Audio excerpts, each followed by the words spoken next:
ഉദ്ദേശം ഞാൻ പറയാം. ഈ 2-ലൊക്കെ ചോദിച്ചപ്പോൾ പറഞ്ഞില്ലേ, അതുപോലെ 3-ലെ കാര്യങ്ങൾ അറിയാൻ വേണ്ടി ചോദിച്ചത്. അത് റാണിക്ക് അങ്ങനെ രഹസ്യങ്ങൾ ഇപ്പൊ സൂക്ഷിക്കേണ്ട കാര്യമില്ല. കാര്യം ഓൾറെഡി രണ്ടാമത്തെ എല്ലാ കാര്യവും പറഞ്ഞു കഴിഞ്ഞു. അല്ല, ഇതിനകത്ത് അഭിനയിച്ചാളല്ല, നിങ്ങൾക്ക് അവിടെ പോയിരിക്കണം. പുള്ളിക്കറിയാൻ കേട്ടോ ക്ലൈമാക്സ് അഭിനയിച്ചിട്ടുണ്ട്. ആ സിനിമ കാണുമ്പോഴില്ല അങ്ങനെ വലിയ ബുദ്ധിമാനൊന്നും ആയിട്ട് കണക്കാക്കുന്നില്ല. ഇതൊരു സർവൈവലിന്റെ അയാളുടെ കുടുംബത്തെ രക്ഷിക്കാൻ വേണ്ടി നമ്മൾ ആദ്യത്തെ സിനിമയിൽ തന്നെ പറയുന്നുണ്ട്, ഞാൻ ഏതറ്റം ഇത് മലയാളികൾ മാത്രമല്ല, ഒരുപാട് മലയാളം പറഞ്ഞുകൂടാത്ത ആൾക്കാരൊക്കെ ഈ സിനിമയ്ക്ക് വേണ്ടി കാത്തിരിക്കുകയാണ്.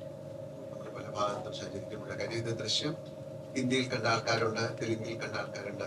ഇവരൊക്കെ ദൃശ്യം 3 കാണാൻ വേണ്ടി കാത്തിരിക്കുകയാണ്.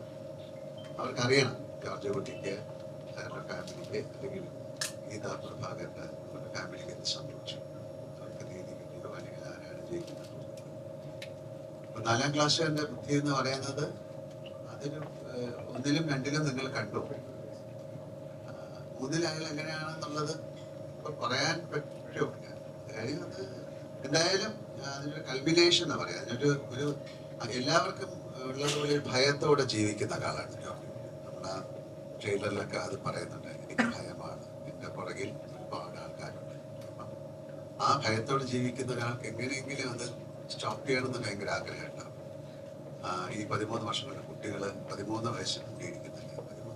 അപ്പൊ അവര് ഒരുപാട് ചോദ്യങ്ങൾ അവർ ചോദിച്ചു തുടങ്ങി. അതിനൊക്കെ ഇയാൾ ആൻസർ ചെയ്യണം. പിന്നെ ഒരു ക്രൈം ഞാൻ ഇതിനെ കുറിച്ച് പറയുന്നില്ല. എത്രയോ കാര്യങ്ങള് 10-20 വർഷമൊക്കെ കഴിഞ്ഞിട്ട് തെളിയിക്കപ്പെട്ടിട്ടുണ്ട്. അപ്പൊ അതിന്റെ ഒരു പേടിയിൽ ജീവിക്കുന്ന ഒരാളാണ് അയാൾ. അതിനെ എങ്ങനെ കാണുന്നു, അതിനെ എങ്ങനെ അതിൽ പ്രതികരിക്കുന്നു എന്നുള്ളതാണ് ദൃശ്യം 3. എന്തായാലും അത് പ്രശംസനീയമാകാൻ സാധ്യതയില്ല. അതിനകത്ത് സിനിമ ഉണ്ടാക്കാൻ പറ്റില്ല. അതുകൊണ്ട് അതിനെ കൂടുതൽ കാര്യങ്ങൾ പറയാനായിട്ട് ജിത്തിന്റെ കൊടുക്കാം. ഏറ്റവും പ്രധാനപ്പെട്ട ഒരു കാര്യം പറഞ്ഞു,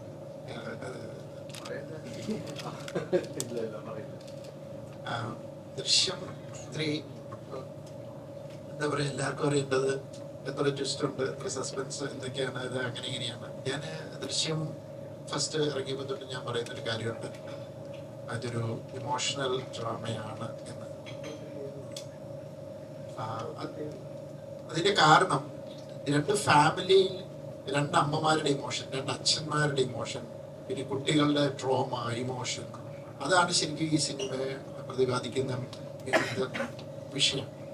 അതിനകത്ത് കുറച്ച് ക്രൈമും കാര്യങ്ങളും വന്നു. സ്വാഭാവികമായിട്ട് ആ ക്രൈമിൽ നിന്ന് രക്ഷപ്പെടാനായിട്ട് ഈ പറയുന്ന പോലെ ജോർജ് കുട്ടിയുടെ ക്യാരക്ടർ നടത്തുന്ന കുറച്ച് ഡെസ്പറേറ്റ് ആയിട്ടുള്ള കുറച്ച് അറ്റംപ്റ്റ്സ് ഉണ്ട്. അത് അതിന്റെ കഥാഗതിയിൽ നിങ്ങളെ ചില സ്ഥലങ്ങളിൽ ഭയങ്കരമായിട്ടും സർപ്രൈസ് ചെയ്യിച്ചിട്ടുണ്ട്. അതുപോലെ പോലീസിന്റെ ഭാഗത്തു നിന്നുള്ള ചില കാര്യങ്ങൾ. അപ്പൊ നിങ്ങളത് ആ ട്വിസ്റ്റ് എന്നൊക്കെ പറഞ്ഞാൽ സിനിമയുടെ ഒരു കോർ എലമെന്റിൽ നിന്ന് പോയ ഒരു ഫീലിംഗ് എനിക്ക് ഭയങ്കരമായിട്ട്.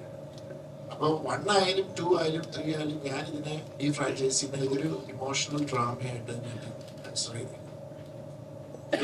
ഫസ്റ്റിനകത്ത് ഒരു പ്രത്യേക സാഹചര്യത്തിൽ ജോർജ് കുട്ടിക്ക് ഒരു സർവൈവലിന് വേണ്ടിയിട്ട് പെട്ടെന്ന് ചില കാര്യങ്ങൾ ചെയ്യേണ്ടി വന്നു. ഒരു ഇന്റലിജന്റ് ആയിട്ട് കുറച്ച് കാര്യങ്ങൾ ചെയ്തു. സെക്കൻഡ് ആയപ്പോൾ ഓൾമോസ്റ്റ് എല്ലാം സേഫ് ആണെന്ന് കരുതി വെക്കപ്പെടും. ജോർജ് കുട്ടിയെ സംബന്ധിച്ചിടത്തോളം ജോർജ് കുട്ടി അതൊരു സേഫായിട്ട് ഇതിനെ എടുത്തിട്ടില്ല. എപ്പൊ വേണമെങ്കിലും എന്നിലേക്ക് എത്തും എന്നുള്ള ഒരു മുൻധാരണയോടുകൂടി അദ്ദേഹം ഒരു ഡിഫൻസ് ടാക്ടിക്സ് ക്രിയേറ്റ് ചെയ്യുകയാണ്. അതും കടന്ന് ഓൾമോസ്റ്റ് ഒരു ക്ലോഷർ പോലെയാണ് ദൃശ്യം 2 അവസാനിക്കുന്നത്. ആ 2-ന്റെ എൻഡ് ഡയലോഗ് ഉണ്ട്, അത് നിങ്ങൾ ഓർമ്മയുണ്ടാവും. അതായത് നമ്മുടെ അടുത്ത വരവിനായിട്ട് അയാൾ തയ്യാറെടുപ്പിലായിരിക്കും ഇനി അയാൾ. അതാണ് അയാൾക്കുള്ള ശിക്ഷ എന്ന്. അതിപ്പോ പോലീസ് വന്നില്ലേലും ഇയാൾ മരിക്കുന്നിടം വരെ അത് ചെയ്തുകൊണ്ടിരിക്കേണ്ട ഒരു അവസ്ഥയിലാണ്. ഇയാളെ സംബന്ധിച്ചിടത്തോളം, ജോർജ് കുട്ടി എന്ന് പറഞ്ഞ ആ ക്യാരക്ടറിനെ സംബന്ധിച്ചിടത്തോളം ആ വീടിന്റെ സമീപത്ത് ആരെങ്കിലും വന്നു, ഒരു സ്ട്രേഞ്ചർ വന്നു, എന്ത് വന്നാലും അദ്ദേഹത്തിന് മനസ്സമാനത്തോടെ ഉറങ്ങാൻ പറ്റും. അപ്പൊ പതുക്കെ പിന്നെ കാലം മാറിയതനുസരിച്ച്, മാറ്റത്തിനനുസരിച്ച് പിള്ളേര് വളർന്നു, അവരുടെ ചോദ്യങ്ങൾ ഉണ്ടാവാം. പിന്നെ നമുക്ക് പ്രായം മാറുന്ന ഒരു മച്യൂരിറ്റി കൂടാം. ചിലപ്പം പഴയ കോൺഫിഡൻസ് നഷ്ടപ്പെടാം. അപ്പോൾ ഭയം പുറത്തു വരാം, അതുവരെ കാണിക്കാത്ത ഭയങ്ങൾ പുറത്തു വരാം, അങ്ങനെയൊക്കെ സംഭവിക്കാം. അപ്പോൾ ദൃശ്യം 3 എന്ന് പറയുന്നത് കുറച്ചുകൂടെ ജോർജ് കുട്ടിയിലെ ക്യാരക്ടറിലേക്ക് ഊന്നി ജോർജ് കുട്ടിയുടെ ഇമോഷനിലൂടെയാണ് ട്രാവൽ ചെയ്യുന്നത്. മെയ് 21 ലാലേട്ടന്റെ ബർത്ത്ഡേ ആണ്. ബർത്ത്ഡേ സ്പെഷ്യൽ ആയിട്ട് കൂടെയാണല്ലോ ദൃശ്യം 3 എത്തണേ. അപ്പൊ അതിന്റെ ഒരു പ്ലാനിങ് എങ്ങനെയായിരുന്നു, ശരിക്കും എങ്ങനെയാണ് റിലീസ് ഡേറ്റിലേക്ക് വന്നതെന്ന് പറഞ്ഞു? അതും ഒരു അറിയാതെ സംഭവിച്ചൊരു കാര്യമായിട്ടാണെങ്കിൽ പറയാൻ കഴിയും. നമ്മൾ ഈ സിനിമ നേരത്തെ റിലീസ് ചെയ്യാനൊക്കെ പ്ലാൻ ചെയ്തതാണ്. പിന്നെയാണത് ഒരു മിഡിൽ ഈസ്റ്റ് കാര്യങ്ങളൊക്കെ ആയിട്ട് കുറച്ച് നമുക്ക് ഷിഫ്റ്റ് ചെയ്തു. അപ്പോൾ ഈ May 21 എന്ന് പറയുന്നത് നമ്മളൊരു സിനിമ റിലീസ് ചെയ്യേണ്ടത് ഒരു വെള്ളിയാഴ്ചയോ അല്ലെങ്കിൽ വ്യാഴാഴ്ചയൊക്കെയാണ്. നിങ്ങൾ അല്ലാതെ വളരെ ഇപ്പോഴും സിനിമകൾ വേറെ ദിവസങ്ങളിൽ, പക്ഷെ നമ്മൾ നോക്കിയപ്പോൾ May 21 ഒരു വ്യാഴാഴ്ചയാണ്. അതൊരു ഭാഗ്യമായിട്ട് ഞങ്ങൾ വിചാരിച്ചു. പിന്നെ ഇങ്ങനെ ഒരിക്കലും ഒരു ചാൻസ് കിട്ടുള്ളൂ. കാര്യം എത്രയും ആൾക്കാർ എക്സ്പെക്ട് ചെയ്യുന്ന ഒരു സിനിമ, ആ സിനിമ നമ്മുടെ പെരുന്നാളിന് അത് കൊടുക്കുക എന്ന് പറയുന്നത് എന്നെക്കാളും കൂടുതൽ ആന്റണിയുടെ അഭിപ്രായമായിരുന്നു. അപ്പൊ അതിന് വലിയ ഒരിക്കൽ മാത്രം സംഭവിക്കുന്ന കാര്യമാണ്. ഇനി എല്ലാ പെരുന്നാളിലും ഒരു സിനിമ എടുക്കാൻ പറ്റില്ല. അത് മാത്രമല്ല, അത് ദിവസങ്ങളും കൂടെ വരണം. അപ്പൊ ഇതൊരു വ്യാഴാഴ്ചയാണ് വരുന്നത്. ആൻഡ് ഏറ്റവും നമുക്ക് ഇപ്പോൾ നമ്മുടെ ജീവിതത്തിൽ ഏറ്റവും പ്രധാനപ്പെട്ട ഒരു കഥാപാത്രമാണ് ജോർജ് കുട്ടിയും ഈ ദൃശ്യമാണ്. അപ്പൊ ആ ദിവസം വന്നത് വളരെ ഒരു പോസിറ്റീവായിട്ട് ഞങ്ങൾ കാണുന്നു. അതൊരു പിറന്നാൾ സമ്മാനമായിട്ട് ആൾക്കാർക്ക് കൊടുക്കാൻ ഉള്ള ധൈര്യം ഞങ്ങൾക്ക് ഉണ്ടായി. കാര്യം ഒരു മോശം സിനിമയൊന്നും ആയിരിക്കില്ല. കാര്യം ഈ പ്രേക്ഷകരായ ഇതിൽ ഒന്നും കള്ളത്തരങ്ങളൊന്നുമില്ല. കാര്യം ആ ജോർജ് കുട്ടിക്കും ഫാമിലിക്കും നടന്ന എല്ലാവർക്കും അറിയാം, എല്ലാവർക്കും എന്താണ് സംഭവിച്ചതെന്നറിയാം. അതിൽ നിന്ന് അയാൾ എങ്ങനെ രക്ഷപ്പെടുന്നു എന്നുള്ളതാണ് എല്ലാവർക്കും അറിയാം. ആ പിറന്നാൾ ദിവസം ഈ സിനിമ പ്രേക്ഷകരിലേക്ക് എത്തിക്കാൻ കഴിഞ്ഞത് വളരെ സന്തോഷമായിട്ട് ഞാൻ കാണുന്നു. ആന്റണിക്ക് എന്തെങ്കിലും ഇതിനെക്കുറിച്ച് പറയാനുണ്ടെങ്കിൽ പറയാം. ആശീർവാദ് സിനിമാസിന് ഏറ്റവും സന്തോഷമുള്ള ഒരു റിലീസ് ഡേറ്റ് ആണ്. ആശീർവാദിനെ സംബന്ധിച്ച്, എന്നെ സംബന്ധിച്ച്, മോഹൻലാൽ സാറിനെ ഇഷ്ടപ്പെടുന്ന എല്ലാവരെയും സംബന്ധിച്ചും ഏറ്റവും പ്രിയപ്പെട്ടതാണ് May 21 എന്ന് പറയുന്നത്. അപ്പോൾ ലാൽ സാർ പറഞ്ഞ പോലെ ജീവിതത്തിലെ ഇതുവരെയുള്ള എൻ്റെ ലാൽ സാറിനോട് ചേർന്ന് നിന്നുള്ള യാത്രയിൽ ഇതുപോലൊരു ദിവസം ദൃശ്യം എന്ന് പറയുന്ന ഒരു സിനിമ റിലീസ് ചെയ്യാൻ പറ്റുന്നു എന്ന് പറയുന്നത് എൻ്റെ ജീവിതത്തിലെ ഏറ്റവും സന്തോഷകരമായ ഒരു ദിവസമാണ്. അതാണ് ദൃശ്യം എന്ന് പറയുന്ന സിനിമ ആ ദിവസം തന്നെ റിലീസ് ചെയ്യാൻ ഒരു ഭാഗ്യം കിട്ടിയത്. അപ്പം അതിന് ഞാൻ നെഞ്ചോട് ചേർത്ത് വെക്കുന്നു. മലയാളികൾക്ക് എല്ലാവർക്കും വേണ്ടി അതിനെ ആ ദിവസം റിലീസ് ചെയ്യാം. അല്ല, വെരി ഹാപ്പി ഈ ദൃശ്യം ഫ്രാഞ്ചൈസ് ഇത്ര വലിയ ഒരു ഫ്രാഞ്ചൈസായി മാറിയതിൽ. ആൻഡ് എൻ്റെ ക്യാരക്ടറും റാണിയുടെ ക്യാരക്ടറും വളരെ ഇമ്പോർട്ടൻറ്റ് ക്യാരക്ടറായി മാറി. ഇത്ര ഒരു ഡെപ്തുള്ള ഒരു ക്യാരക്ടറായി മാറിയതിൽ വളരെ സന്തോഷം. പിന്നെ May 21 റിലീസ് ആവുന്നതിൽ വളരെ വളരെ സന്തോഷം. It's like a double dhamaka, releasing the biggest franchise Drishyam 3 on Lalitan's birthday. And Drishyam 3 ഞാൻ പറയാന്നുള്ളത് it's more of emotional play ആണ് ബിറ്റ്വീൻ ദ 2 families. എനിവേ എനിക്ക് ഇതിനെ കൂടുതൽ ഒന്നും പറയാൻ പറ്റില്ല. I am very very happy, very excited, and thank you for all that love and support. So Drishyam 3 കൂടി വളരെ വലിയ ഒരു ഇതുപോലെ തന്നെ ദൃശ്യം 1 and 2 പോലെ തന്നെ വലിയ ഒരു എന്താ പറയുക ബിഗ്ഗസ്റ്റ് സൂപ്പർ ഡൂപ്പർ ഹിറ്റ് ആകും.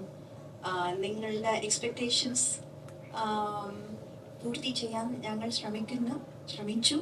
I hope you all like the film and love the film like D1 and D2. Thank you so much. ദൃശ്യം 3 ഭാഗങ്ങൾ നോക്കി കഴിഞ്ഞാൽ ഓരോ സിനിമ എടുക്കുമ്പോഴും അതിൻ്റെ ഇടയിൽ ഗ്യാപ്പ് വന്നിട്ടുണ്ട്, വർഷങ്ങളുടെ ഗ്യാപ്പ് വന്നിട്ടുണ്ട്. അപ്പം നേരത്തെ ചിത്രേട്ടൻ പറഞ്ഞ പോലെ ക്യാരക്ടേഴ്സിന് കഥ മാറുന്നതിനനുസരിച്ച് ക്യാരക്ടേഴ്സിന് മാറ്റം സംഭവിക്കുന്നുണ്ട്. അപ്പം ഈ ഗ്യാപ്പിനിടയിൽ വീണ്ടും ഈ ക്യാരക്ടറായി മാറുമ്പോൾ ഓഫ്കോഴ്സ് ആ ക്യാരക്ടറിന് പിന്നെ മാറ്റങ്ങൾ സംഭവിച്ചിട്ടുണ്ട്. അപ്പം ആ കഥാപാത്രമായി പിന്നീട് മാറുമ്പോൾ അതെങ്ങനെയാണ് ലാലേട്ട ആ ഒരു മാജിക്ക്? നമുക്ക് ദൃശ്യത്തിലെ 1ലെയും 2ലെയും ജോർജ് കുട്ടിയെ നമുക്കറിയാമല്ലോ. അപ്പൊ അതുപോലെ 3ലേക്ക് വരുമ്പോൾ ആ കഥാപാത്രം ഓൾറെഡി ഉള്ള കഥാപാത്രമാണ്. ഞാൻ പലപ്പോഴും പറഞ്ഞ പോലെ ഈ കഥാപാത്രത്തെ മാത്രം എനിക്ക് ഇതുവരെ മനസ്സിലായിട്ടില്ല. ജോർജ് കുട്ടി എങ്ങനെയാണ് പെരുമാറുന്നത്, അയാളുടെ മനസ്സിൽ എന്താണെന്നൊക്കെ ഉള്ളത് വളരെ സ്ട്രേഞ്ച് ആയിട്ടുള്ളൊരു ക്യാരക്ടറാണ്. പലപ്പോഴും നമ്മൾ പല സിനിമകൾ ചെയ്യുമ്പം അതിലെ കഥാപാത്രത്തെ നമുക്ക് ഉൾക്കൊള്ളാൻ സാധിക്കും. പക്ഷെ ഇതുവരെ എനിക്ക് മനസ്സിലാകാത്ത, എനിക്ക് പിടിതരാത്ത ഒരാളാണ് ജോർജ് കുട്ടി. കാര്യം അയാൾക്ക് ഭയം എന്താ പറഞ്ഞപ്പോൾ എനിക്ക് സങ്കടം വന്നു. കാര്യം ജോർജ് കുട്ടി അങ്ങനത്തെ ഒരാളല്ല. അപ്പോഴാണ് ഞാൻ ആലോചിക്കുന്നത്, ഈ നേരത്തെ പറഞ്ഞ പോലെ അയാൾക്കും ഒരു ഒരു ഒരു ഗിൽറ്റ് എന്ന് പറയുന്ന ഒരു നരകം പോലെയാണെന്നാണ് പറയുന്നത്.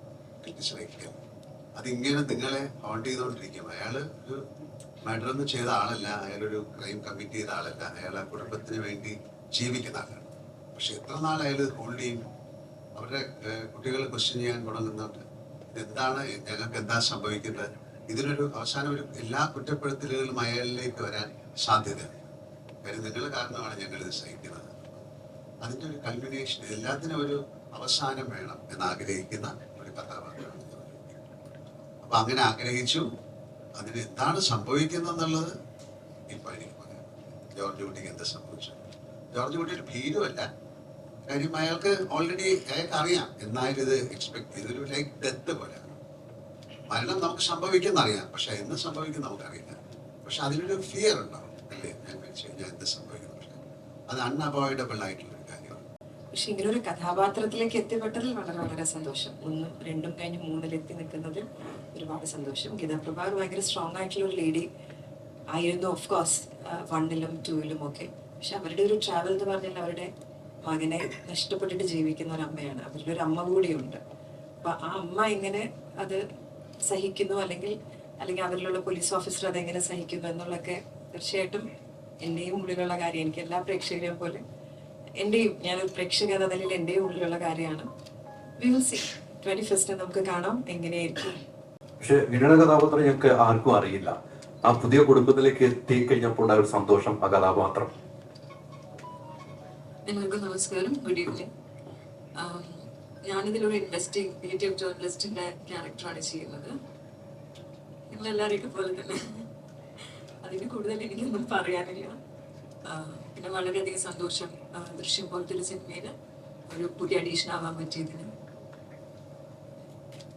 അന്വേഷണമാകുമ്പോൾ ഇനിയും തുടർന്നുള്ള ഭാഗങ്ങൾ അന്വേഷണത്തിന്റെ ഒരു എലമെന്റ് ഉണ്ടാവില്ല. ഇനിയും തുടർന്ന് ഇങ്ങനെ വരുമല്ലോ. അങ്ങനെയൊന്നും പറഞ്ഞിട്ടില്ല. തുടരട്ടെ എന്ന് ഞാനും ആഗ്രഹിക്കുന്നു. നിങ്ങളെല്ലാവരെയും പോലെ.